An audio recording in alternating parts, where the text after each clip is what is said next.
in the space that you're in at the moment, how can people with MS and the larger community support the work that you guys are doing?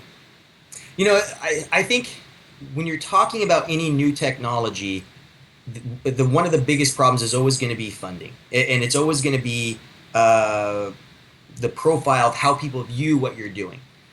When it comes to neurologic conditions, a lot of times people, the growing sentiment of the population that it affects has a big role in how policy advisors and research foundations and the people who fund the research that's fundamental to treating the disease view problems.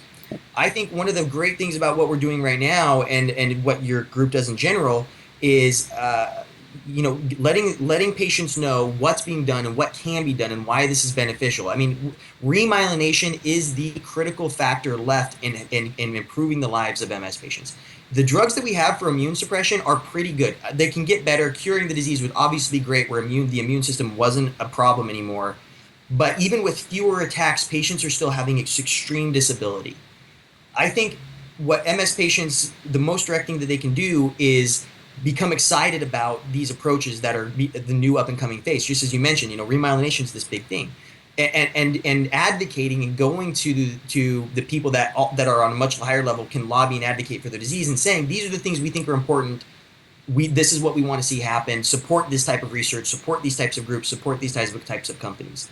And then on top of that, we really value patient interaction in terms of understanding what the individual experience of patients is, because it's like I said, there's a risk aversion in certain things with larger companies, but what we don't necessarily have the same access to is understanding the patient experience.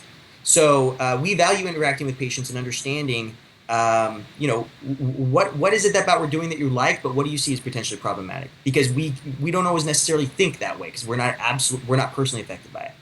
But other than that, I mean, I think the best thing about the MS population is that they are highly motivated and they're active and they're involved. And I think that is supporting work, not just ours, but work like ours, and beginning and continuing to build on the growing sentiment that this is a valuable area of research. I think that's an important part of getting to a point where we can accurately treat and adequately treat these conditions.